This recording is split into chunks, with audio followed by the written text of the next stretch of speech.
So right now, our goal is trying to reach 140K to distribute to the families to help them out. Wow, that's awesome. Good Yeah. luck. Hey, Christina. I Hey, appreciate it. Thank you. how's everybody doing? Good. That's Good. all right. We'll give it a few more minutes to see who all pops in. Oh, my video's not showing. Mhm. Oh, there we go. There you are.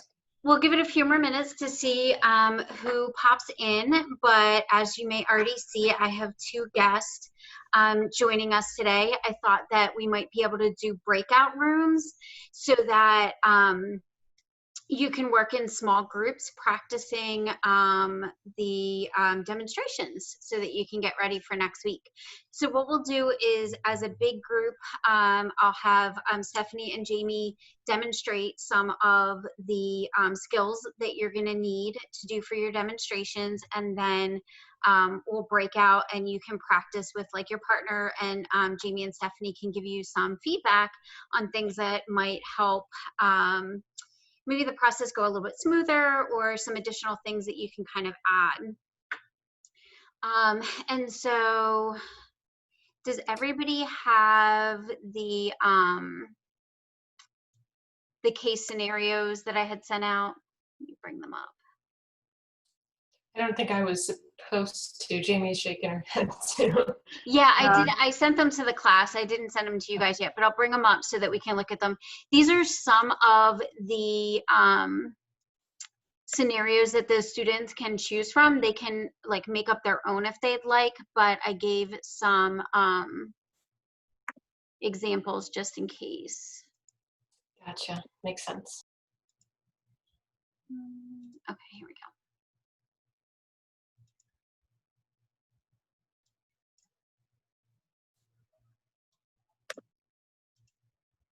Okay.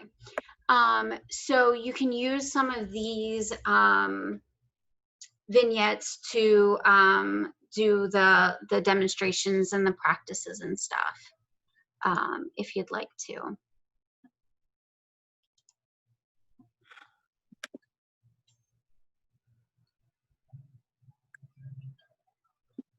So just, you guys can read. Oh, go ahead. Where can I find that? And which, is it under a module or? It is probably under module 4, Okay. but it can also be found in an announcement. Announcements, okay. Yeah, demonstration scenarios, right? Yep. Okay. And Christina, are you looking for Jamie or I to role play as the student client, whatever, you know, that role, in addition to one of us playing as the counselor? Yeah, so I thought what we could do with everybody together is that the two of you could go back and forth. So like Stephanie, if you play the counselor and Jamie plays the client, and then we reverse, just to kind of show two different sort of individual styles. Okay. And then in the small groups, it would be mostly the students and you observing. And so the students should take turns playing the counselor and the client, so that they can practice their skills, and then kind of you giving feedback, or, you know, kind of giving direction where they might need some assistance. Gotcha. That works. So let's go ahead. Hold on, let me stop sharing for a second so I can see my big screen. Okay, so it already is recording, so perfect. So why don't we go ahead and get started with like the first demonstration between Stephanie and Jamie. And again, if anybody else pops in, we can just kind of, you know, do what we need to do. So I don't know if one of you has a strong preference for playing therapist or client first. I don't mind to go first as client, but I can also do the other. It's perfectly fine. So you said you don't mind going first as client? Yeah, would that be comfortable for you, Jamie? Sure. Yes, I'm open. Okay, so we have Stephanie is going to be the client and Jamie is going to be the counselor. So I want you guys to kind of watch. Again, we've already talked about eye contact is a little bit difficult to pay attention to on an online platform, but just pay attention to body language, postures, tone, you know, any kind of hand movements, head nods, and then also like what is it that you're seeing the therapist doing? Like what do you kind of see them focusing on? How do you see them responding to the client? And then in reverse, what do you see the client responding then to the counselor? In what ways could that be different, or things like that? So go ahead whenever you guys are ready. Okay. Is there any preference of like if this is like an initial session or how you want to do that? Yeah, so it would most likely be like your initial session or possibly like after the like intake interview, so you're still kind of gathering information. Okay. So, all right. Well, I've just been feeling really crappy about myself again this week. I have a lot of time to think about it, and my mind just keeps going back to that place over and over again. You know, I don't have work to go to. They're still closed. I don't know when I'm going to get hours. I don't know when, you know, it could be a long time until I have that to keep me busy, and I can't see any of my friends right now. And so it's just like I'm just sitting around the house and my mind is going to that dark place again. So you're having a real hard time adjusting to everything that's been going on. Yeah, it's like I crashed really fast when things started to change. Like I felt like chaotic and everything was up in the air, and then it's like it all came down around me, and now there's like nobody I feel like I can count on, and I don't even feel like I can count on myself. So what happens sometimes where things have been going well and more positive? What were things that you were doing then? I mean, I guess like I took a little walk out to get the mail today, and that was kind of nice.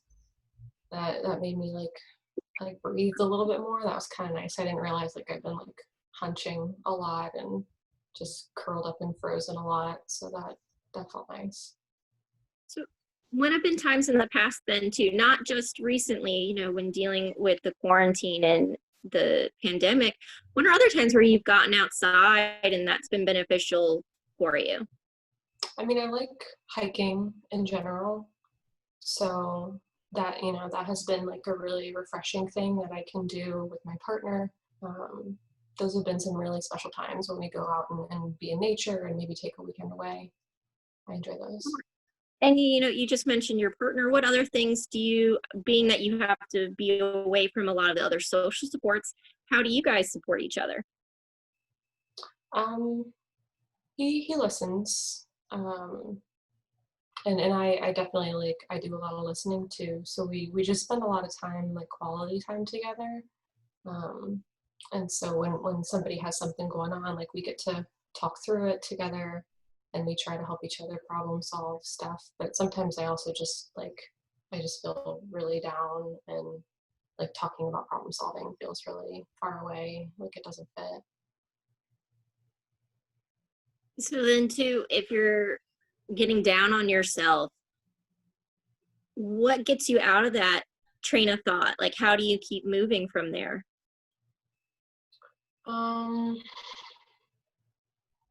I don't know. I mean, I feel kind of stumped on that. It feels like it's been a while since I've been able to do that. I used to be able to go for a run or to do some art or like get outside, and I don't know, I don't have a lot of energy to like help me go try to do those things right now. So if it's the energy piece, what other things do you think would need to happen for you to feel like you are able to go for a run or be creative, be active, be out in the outdoors? I don't know, I feel like I just need to know that, I don't know, I feel like it has something to do with like feeling like I'm loved, like, you know, like not having talked to people much lately. I feel like that's an energy suck for me. But if I had more sense of connection, maybe that would help. I don't know. It just feels like that's true. I don't know why that would make sense. Okay. Well, I mean, tell me a little bit more. Do you have other like friends or family that aren't close to you that you can't visit, you know, as readily? Yeah. I mean, there's basically nobody who lives anywhere near me. So how did you maintain contact with them before all of this? We would do visits every couple of months, Okay. which is too scary to do right now. We would text. I've been trying to text people more, and that it feels like it helps for a little bit. So it's But short term, but it's helpful at least in the short term. yeah. What are other things that you see people doing that maybe you'd be interested in trying or you feel like could be beneficial for you, but you just haven't been able to take that step? I don't know. I see my neighbors take walks past my house, and that seems like a good idea. Maybe I So what should gets try. in the way of doing that? What's that? What gets in the way of you? If you, it seems like it's a good idea, you like the thought of it, and you said walking to even the mailbox was a small thing, but still helps. What gets you caught before walking out that front door? It's hard to even get up from the couch sometimes. Like, just feeling super low energy, like fatigued. Like I want to go just sleep instead of go do something that takes the effort, like walking. I went to the mailbox because I got a package. Like it's You hard had a to get motivator. Yeah. Yeah, I was looking forward to my package, so that finally like perked me up a little bit. But it did help when I did that. But it's just hard for me to get myself going. Okay. So, and a lot of these problems have been really getting worse since, you know, being stuck at home, not being able to go to work with everything. What would be some of the routines that you had before things started going down this path? Well, I would go to work and I had to walk from my parking spot to my office because it's, it wasn't close. And so that kind of like picked my energy up and was like a daily, like I was going to do a walk and do that at the beginning and the end of the workday. And then I think that probably kind of helped my energy a little bit. Like even though work was tiring, Yeah. by the time I got home, like I kind of still had something in me and I kind of like to move in and I might be up for a run after work. And so, especially if I was like feeling like sometimes when I feel like anxious sort of energy, like that's a nice thing to go like try to get it out. But it's like I just went from that to just slumped into this really low energy instead. So like, what is your day looking like now then?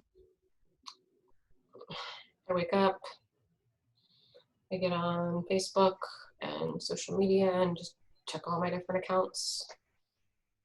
And then I feel like crap because I know that's not good for me, but it's just like the only thing I can think of to do. And then I watch some TV, but I don't really pay attention to it. I can't find anything interesting usually. Okay. So that's a lot of my day. And like sometimes I'll text somebody, sometimes I read, but like not having work is really a problem right now. There's just not enough for me to do. Like I don't have an anchor. So when you had that anchor, was that your job or were there other things that you felt like gave you that motivation to get up and go?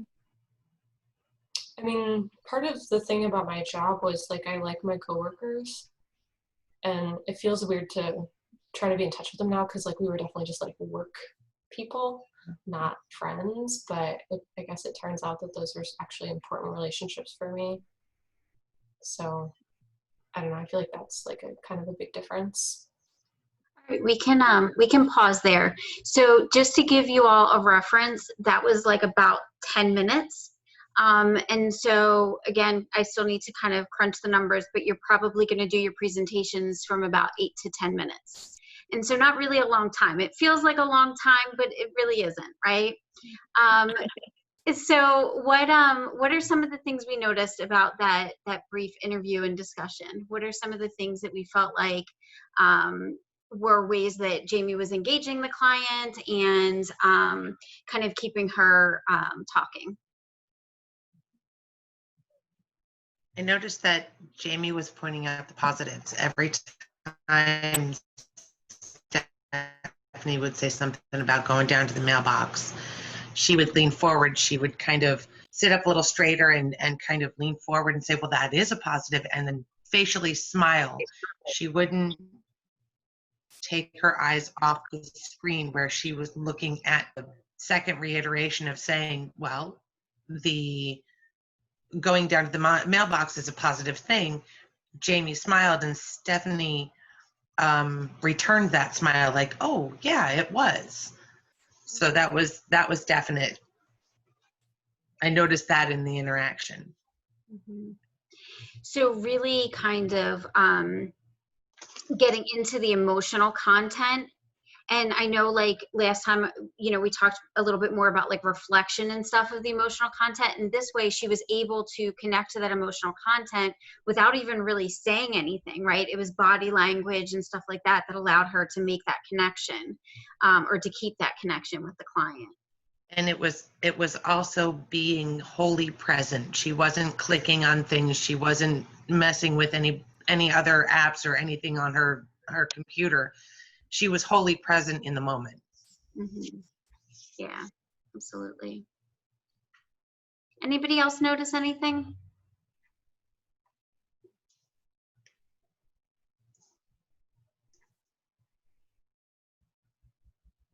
Or is there any questions? That's another thing I should probably ask. Is there any questions about things that Jamie did that you're wondering about?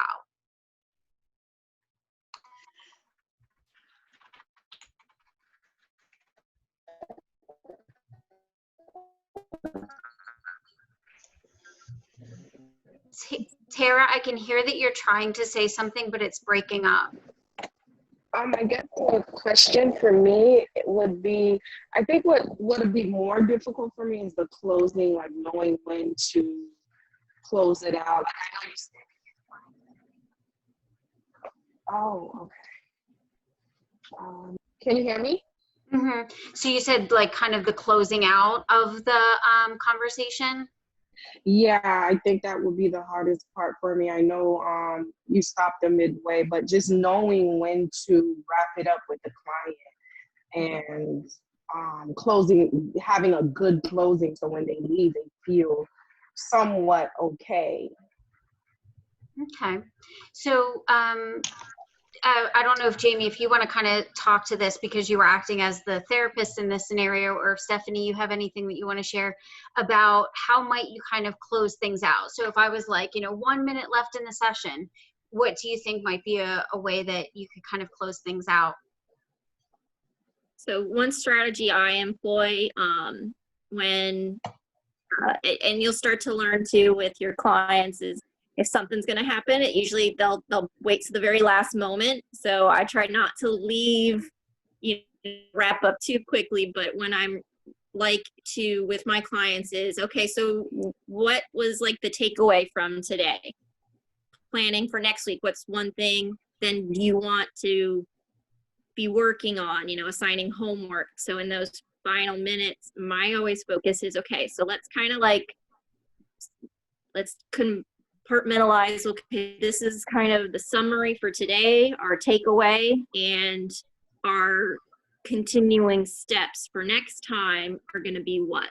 And using that time as being like, okay, where's the room for continued growth and those things. So I try to, like, my last like little bit, I start to like, okay, like as we're winding down, you know, I can give them like verbal cues of we're wrapping up here. So if there's something you need to say, we need to do it without being like, okay, we got 1 minute.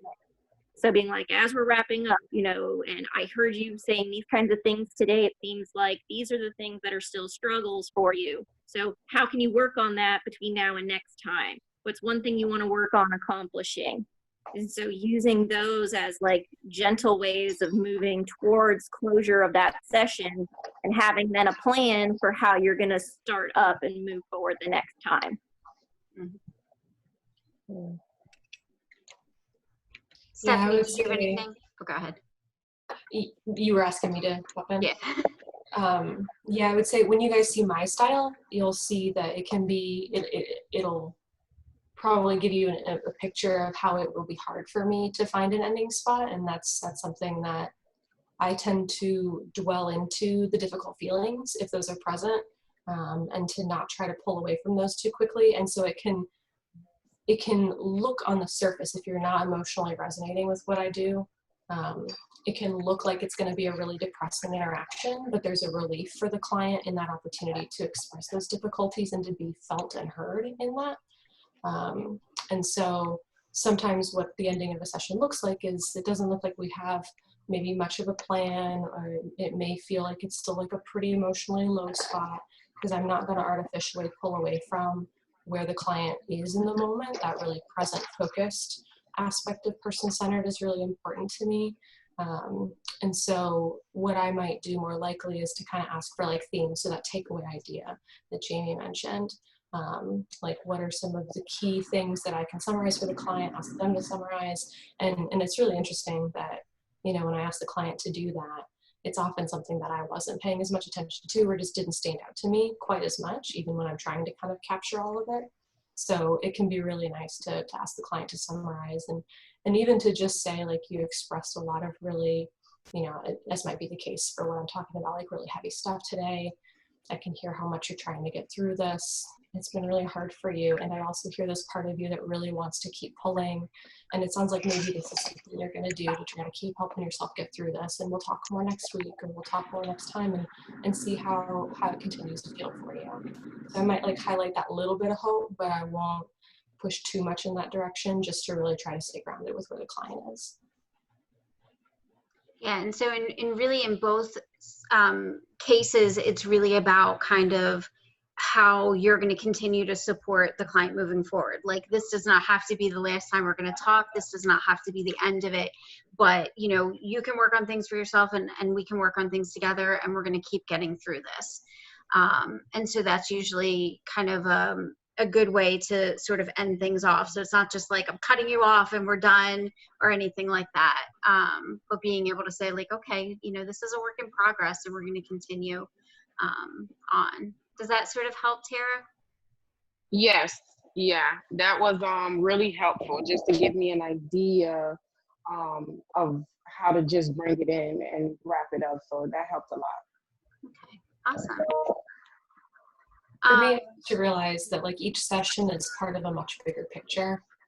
And so unless you're in a type of role where you only get that one interaction, and even if that's the case, because I do plenty of crisis work, and so sometimes it's a one hit, that's the only time I interact with this person sort of experience. And even still, I think if you can frame it as, you know, you may not feel like everything is resolved right now, because it's not. Like, you're in a big process, but what we did here today is important. And it will, like, giving them that suggestion in that sense that this does connect to these ongoing things for you. And if you can believe that as the helper, that can be really important to convey to the client. Do you guys feel ready to switch roles? So Jamie as the client and Stephanie as the therapist? Sure.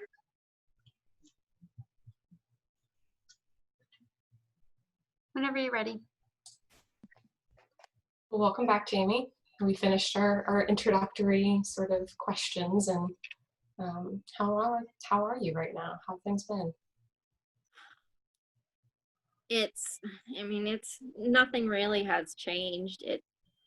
It's still, you know, constant, like, arguing and fighting, and with every, you know, on top of everything else, you know, there's still all this other just crap going on, and You're disappointed and overwhelmed. What? You're disappointed and overwhelmed. Yeah, because it's like, I thought it was gonna be better, and it's just the same. And just like, is it ever gonna get any better? Yeah. It's like you feel like you're going to be stuck this way forever. Yeah, I mean, like, I came home and I told my husband that, you know, I'd gone, and he was like great, good for you, but like didn't say anything else. And then like just after that, like the kids were screaming and needed help with stuff, and you know, we got to decide what we're doing with school, and he wanted to talk about all this other like stuff and totally ignored everything. And it was just like, why are we doing this? And like, again, it just feels like I'm in this by myself, and I'm having to worry about everything for everyone all the time, and I can't do anything right. That's too much for you, and he abandons you when you need him. Yeah, I really feel like sometimes it's like I just need, it's like I don't, like, okay, hey, how can I help? And it's like, oh wow, that sucks. And I'm like, yeah, I know, I deal with this. And what the heck? You tough it out, but he's supposed to be there for you, and it's becoming Yeah, infuriating.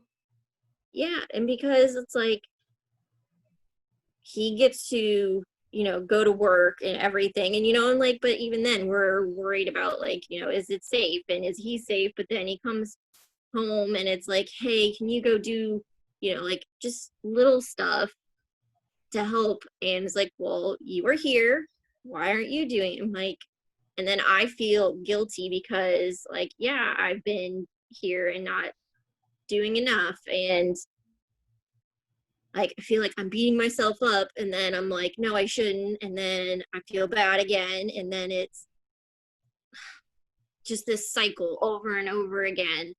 Yeah. And Sounds like you get into this nasty chase inside of your mind, like chasing yourself with a, like beating yourself over the head with these criticisms, and he's adding to that pile. yeah, and then it's like just feel like there's nothing and I don't understand. And like, well, no, like I asked him, you know, we talked about if he would come, and it was like, no, like that's your thing. And I'm like, how are we supposed, how am I supposed to deal with all these things? And then like it's by myself. Yeah, I feel the way that you describe that. The burden is so heavy on you. And it just feels like it's just going to keep going, because too, on top of it all, there's all the schools are closed. Are they going to be open? Do we send our kids back to school? Is it safe to send them back to school? Is it, you know, like our families are mad because we don't come and visit, and but like I'm scared of what's going to happen. And you know, everyone's like, oh, it'll be okay, and but like nobody knows if it is. And like I feel like the more I tell people like I'm worried about something, they're like, oh no, it'll be fine, it's okay, you're just blowing things out of proportion. But I was like, some of the stuff is like not even was going on before even all this. Yeah, And it's just terrifying. It's like the outer chaos is becoming your inner chaos, but people won't even acknowledge that this is what you're suffering with. And if they can't acknowledge it, they're certainly not helping with it. So you're alone. no. And then like, what am I supposed to do when like that anxiety is just there, because I'm having to worry about everything and everyone, but I can't, and no one cares. Like, Yeah. I feel your energy rising. Like we're talking about this churning, and as you speak, I feel like your energy is building into this like roiling sort of feeling that I'm getting from you. Would you mind taking just a moment to kind of like pause and notice that if that's true for you? Does that feel like that's going on for you? And just notice the sensations or the experience of having all of this going on. yeah, like it honestly, it feels like I feel mad, like I'm angry about it, and then I feel stupid and silly because I'm angry about being worried and stressed. I'm like angry and frustrated at all these other things, and it's Yeah, you feel ashamed for responding to a threat that you see. Yeah. I shouldn't be feeling these things. Like, it's everyone's having to deal with these things, and like the problems we are having are things that lots of married people deal with, and but it's like, well, why can't you just get it under control? And not everybody's complaining about it. And there's a judgment that really comes in strong there. When you say that, like my reaction to that is like, well, geez, just because everybody's feeling it doesn't make it not hurt, doesn't make it not difficult. This feels intractable for you. You feel like you cannot get ground on this problem. That's very real. Yeah, it just feels like there's this insurmountable thing that's like, like you can know what you need to do to be safe for other things, and then there's all this added stuff on top of it, and it's frustrating and infuriating, and then lonely, and feeling isolated, and my normal supports that I would go to and the things I would do, I can't. And I just feel like all the things that I knew what to do and how to deal with are gone. And just like the bottom dropped out. It's like, well, how am I supposed to deal with all of this? Yeah, it's like all of your stability just poof, it's disappeared, and you have nothing to grab onto, and you're feeling the most lost you ever have. You don't know how to recover from this. And like, I don't know what to do. And like the feeling is from other people is just you deal with it. You just keep going. And that's always what I've had to do. And it just, like, I don't feel like I can. Like, I don't feel like I can't sleep anymore. It's like, and when I sleep, I wake up and it's like I don't feel rested, and I'm just tired all the time because all I'm doing is going these different things all through my mind all day. And you're tough, but yeah,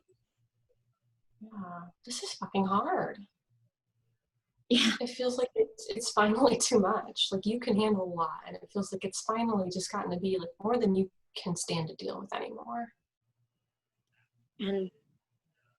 But is it so? Yeah. What do I do from there?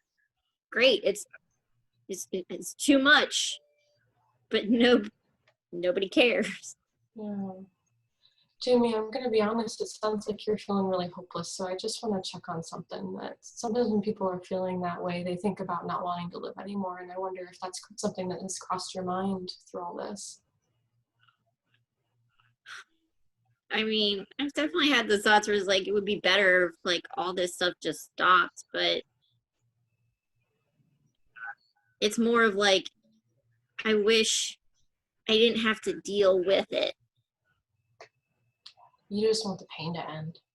It's not that you want out of life. You just want it to stop hurting so much. Yeah, it's exhausting.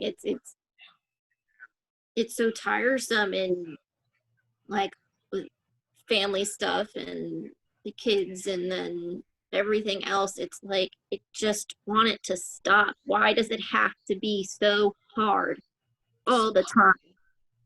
Yeah, you can't get a breath. You just need a breath for you. All right, guys, I'm going to pause it there. So again, that was about 10 minutes or so. So you get an idea of the time frame. What are some of the things that we noticed this time, and some of the things that we noticed with Stephanie's responses to the client and how she reacted? So I noticed that she restated a lot. Jamie would make she would make all of this just kind of emotionally word vomited. And what she would do, what Stephanie would do, is just kind of go, okay, I hear it all, and kind of put it all together and say, this is what I'm hearing. So, and it wasn't even a question. It was just, here's the statement of what I'm hearing. every statement, you could almost feel that there was an empathetic nature to it. There was lots of nonverbal cues and positive, like, yes, I hear you, the head nods, the forward motion a little bit. And then towards, at that point when Stephanie turned around and said to her, she recognized the emotions by calling, you know, like, hey, I see you getting upset and worked up, and let's talk about it. She didn't give her an option, basically. She just kind of said, I recognize this. This is what's going on. And so now we're going to call you out on it, and we're talking about it. Mm-hmm. Yeah. Yeah, being present focused. Yeah, you named a lot of stuff I was aiming to do, Charlie. What else? Anything else we noticed, or any questions we have about why she did some of the things that she did?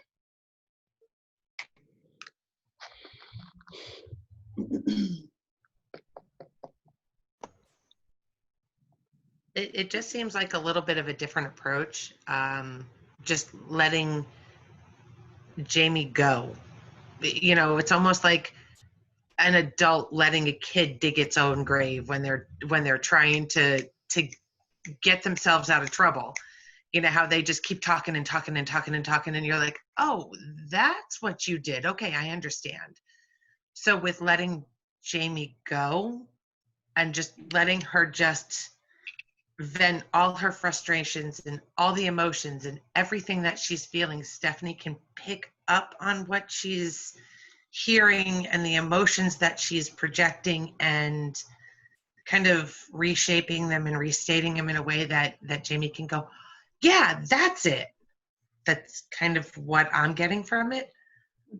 Well, and yeah, like as a client in that situation, like, it feels very validating to be like, that is frustrating, or yeah, that is, you know, that validation of, okay, what I'm feeling isn't crazy. And that's a very reassuring thing, is like, I'm not crazy.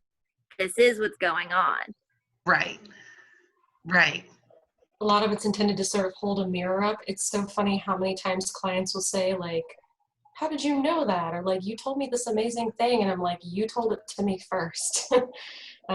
Like, I'm rarely, if ever, saying something truly new to a client, especially if I'm being really person-centered and I'm like really grounded in that. I have some other like approaches that I incorporate, so that may be where those things come in. But when I'm really being humanistically based, like, they'll say like, how'd you come up with that? And I say like, I just took what you said, felt it, and showed it back to you. Mm-hmm.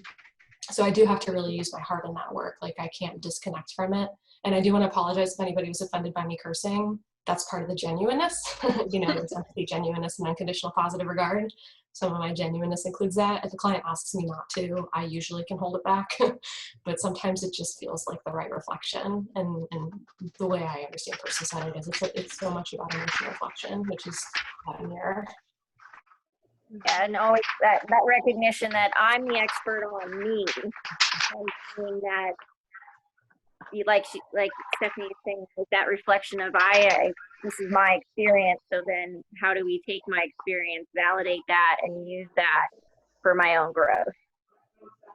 Yeah, I have a trust in her that she knows what to do with the situation, and it's just buried somewhere for her. That it's not outside of her, it's in her, and we just need to allow her the space and the freedom and the non-judgment to like see herself more clearly, and that's what the reflections help her do, so that she can see that thing in herself and can start trying to live it out, which will be its own difficult process, and I can support with that too. So I do have a question for all three of you, actually. Do you feel that it's more taxing to work in the humanistic approach versus some of the other aspects of the modalities, or is it just that seems to be the most, or I should say, the easiest way to connect with your clients and build that relationship? For me, I identify as using humanistic and CBT.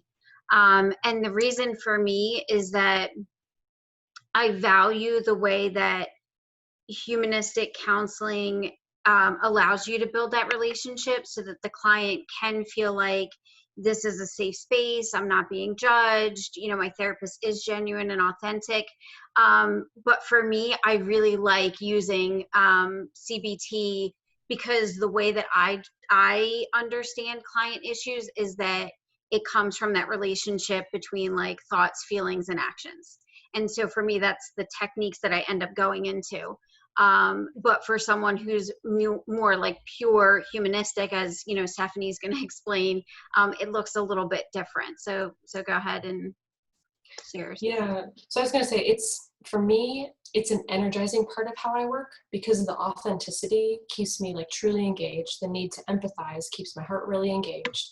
Honestly, like if I'm getting bored or sleepy, it's probably because the client is like totally dodging the opportunity to actually connect and to be connected with themselves. And so those are really important cues for me. Like if I'm like a little bit, you know, on my side of the, you know, the therapy room or the digital connection, it's a sign to me like I'm not supporting them in being connected with what's truly important or being connected with me, which can be part of what's difficult and important for some clients. The connection and the relationship is a model for those in their life that are often relevant to their problem. So I really like that about it. And so I find that really energizing because then we get to experiment with going through the rough parts of relationship and going through the beautiful parts of relationship.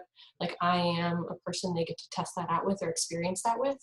And so it's energizing for me, but it's also, it can be quite heavy. Like even with Jamie's role play, like it didn't take more than 10 minutes, but I was like starting to get a little teary, like just feeling those emotions of the situation. So, you know, there's heaviness there, but for me, I'm the kind of person that also finds that powerful and I'm drawn back to that. So I think that could be different for other people. And I know from myself personally, I kind of have more of that, like Dr. McGrath said, is, you know, it's that humanistic with a CBT approach. But a lot of times too, for me, it's really being that authentic person, and that I really see if you don't have that piece, like that's really the foundation of the therapeutic relationship. Because if you don't have that and they don't feel safe and they don't feel the buy-in, that you're going to have that guard and that wall, and that guard and that wall is going to make working through those and connecting and doing everything else much more difficult. So if you can really have that very strong base of, you know, understanding and genuineness and that connection in the beginning, that's going to help things as they proceed. When we get into those really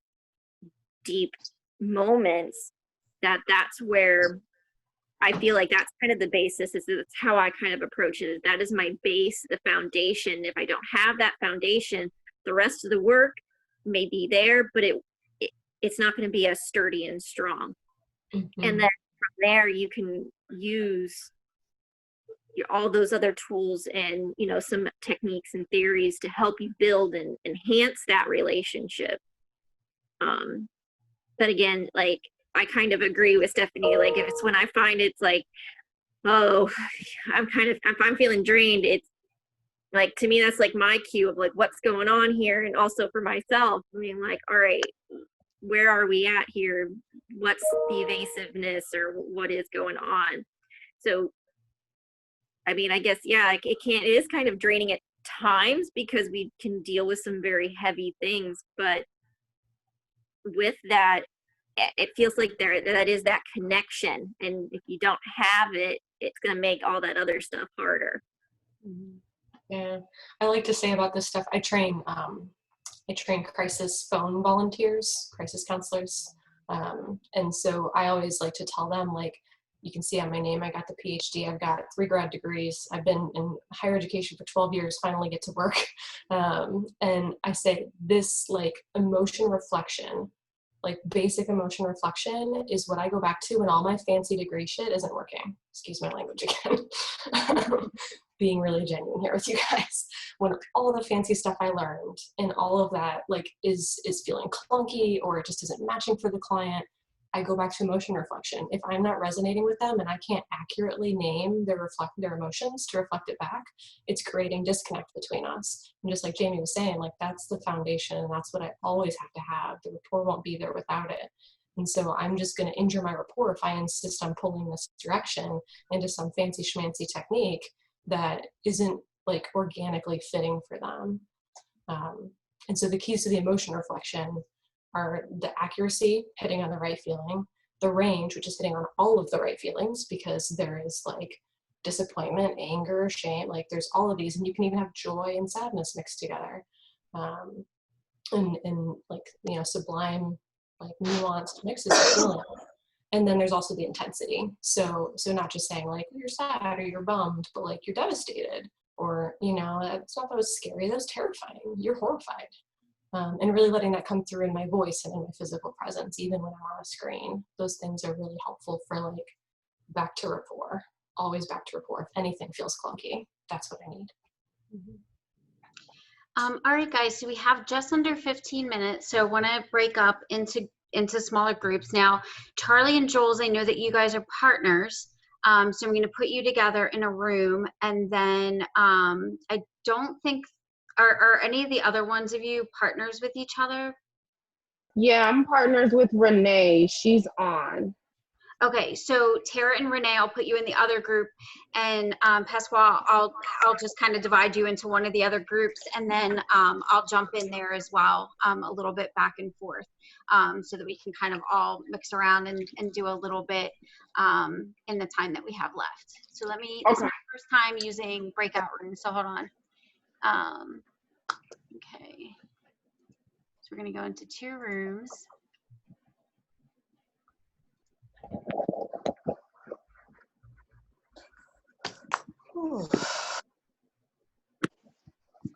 Jules, what does PSL stand for? I only know pumpkin spice latte, but it's probably something.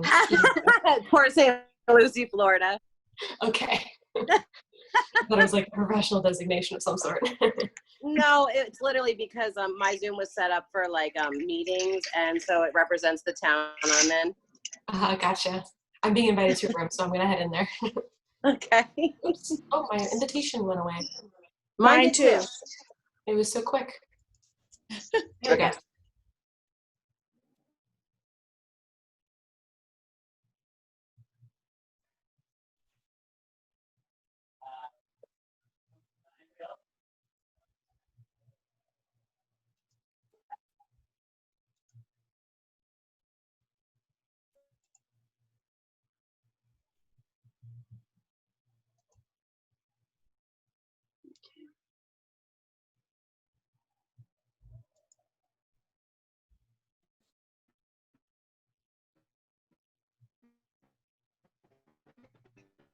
Hey, you booted us. Did you know that? No, I'm trying to figure out why this is doing this. So when you set up breakout rooms, there can be a setting at the bottom that says it'll end in a certain amount of time, so you can make sure to uncheck that. Okay. So hold on, I have to wait till this ends. If it would help you, I think I know how to do this. I've done it successfully once or twice, and so you can make me the host and I can try to do it too, if that would be easier for you. Let me see. Okay, so I have made you the co-host. Okay, I don't have control unless you make me the actual host, so I can make you okay. to make me host. Okay, so I was trying to get Charlie and Jules in a room with you. You had us there, but then it broke us out. Yeah, and then everybody else in a room together. Okay, I think, let me just, yeah. Okay. Yeah, I don't think I should have done that to you. Yeah, I have no idea. I know, sometimes Zoom is so complicated. Technology. I'm going to try it again. Here we go.